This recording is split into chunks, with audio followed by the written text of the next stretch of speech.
let's get started. Okay, so before we started, those of you at home, we kind of just reminded ourselves of what our counterclaim was. The first counterclaim was that Lord Asriel had saved Lyra as a baby, right?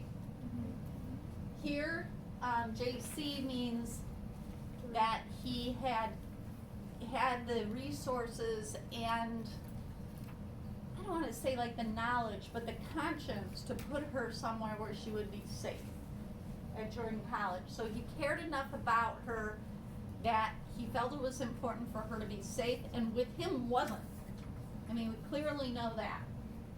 And then also that he did come back and visit her. He wasn't the most friendly of visitors, but he did come back. So, this is our counterclaim, and our counterclaim is directly related to Lord Asriel. All right, so my advice to you when you are writing an argument, which you will, if we have testing this year, which they're pushing for it, I got nothing, sorry, kid. The first thing I would say is something that, like, others may disagree, or not all people would agree, or some might think that's just how I would start it. So, for this one, I think some might works. Okay?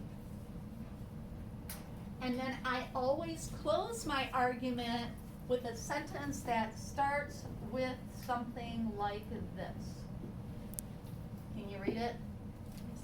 Like, despite the claims that Lord Asriel was the better father figure, evidence clearly proves otherwise, right? Okay. Now, what I need from you are the page numbers that go with this. So, Julia, give me one of them. Which one do you have?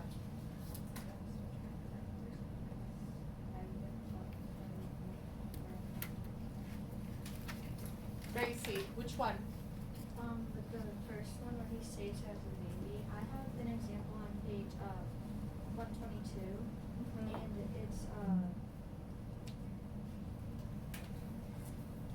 it's when they're fighting, like when Lord Asriel kills Miss Coulter's husband. Okay.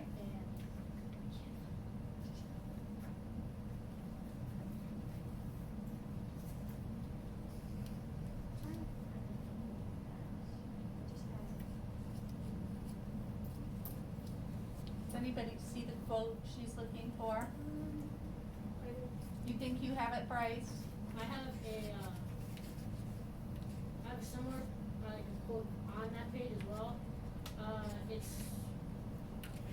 fourth paragraph near the end. It says, "But Lord Asriel challenged him, and they fought there, and Lord Asriel killed him."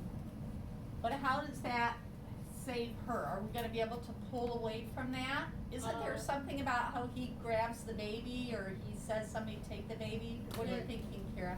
Okay, so I have one on my page too. It says he'd kill her, right? He'd shed blood, but he was defending his home and his child against him. Oh, I like that one. I like that one. Mark that so when we get there. So that's the quote about him defending his child. I think that's a little stronger. We can talk about the other stuff. You know, that Mr. Coulter had come there to kill Lord Asriel and maybe hurt the baby or kill the baby as well. But instead, what page was it again? 122. 122? Yeah. Okay. Anybody? Fine. Ryan, you got one? Yeah, one for Jordan College. It says on page 123 at the bottom of the third paragraph, it says, "He took you to Jordan College and dared the law to undo it." Okay. We like that one? We like that? So on page 123, don't forget where it is, Ryan. You're going to be in charge of it. Okay. And what about him visiting? You got another one, Bryce? Yeah, on page 36. Okay. It's the last paragraph near the middle. It says, "Only variation in her days came on those irregular occasions when Lord Asriel visited the college." Okay. What was it, 36?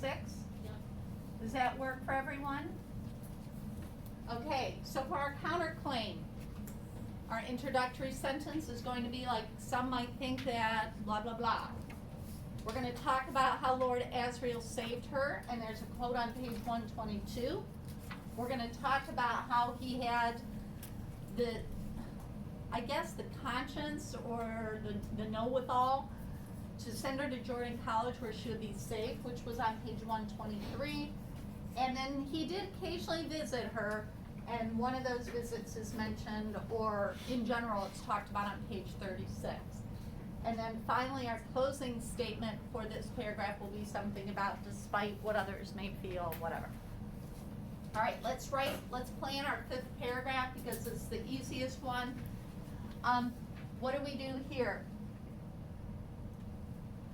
You restate the thesis. You restate the thesis in a different way. So we can just put here, restate thesis.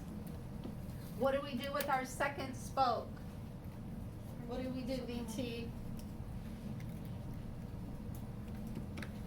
Oh, we list the first paragraph? Yep. Well, the first body paragraph.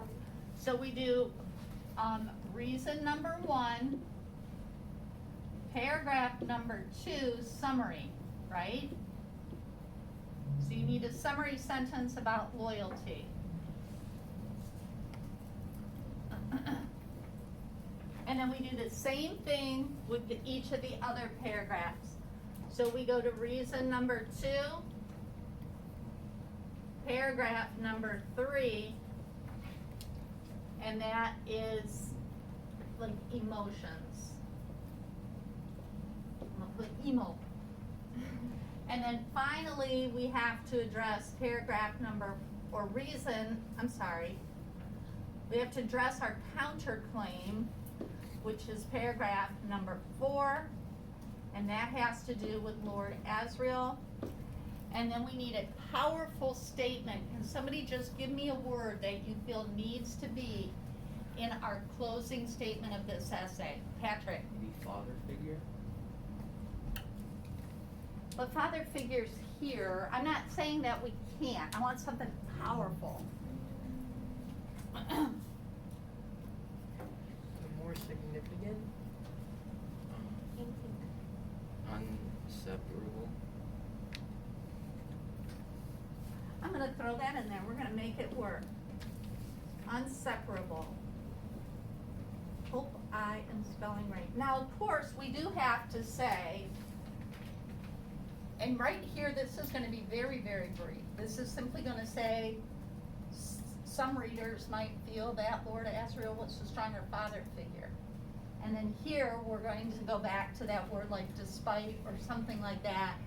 Evidence proves, or given the inseparable bond between Lyra and Yorick, it's obvious that the real father figure was Yorick Burdensome. Of that, something like that. Maybe you'll remember that, because I won't. So hopefully those, I'm gonna put bonds here, because that works into that. Sorry. All right, for those of you at home, hopefully you can read that. We're gonna restate the thesis. We've got bonds in the center because we have a bond formed between these two that despite everything he thought he was doing for her, they didn't have that. Then we're gonna summarize body paragraph number 1, summarize body paragraph number 2, give a quick, very brief, insignificant summary of the counterclaim because we want people to feel what? That Yorick was the father figure. We don't want to give too much here any more than we want to give too much here because we have to do what with each of these? What? After we give that evidence, what do we have to do for us? We have to say they're wrong. And we have to be able to refute that in a formal way. Not say, yo, you're stupid, right? And then finally we have our closing sentence. that takes us off. Are we good?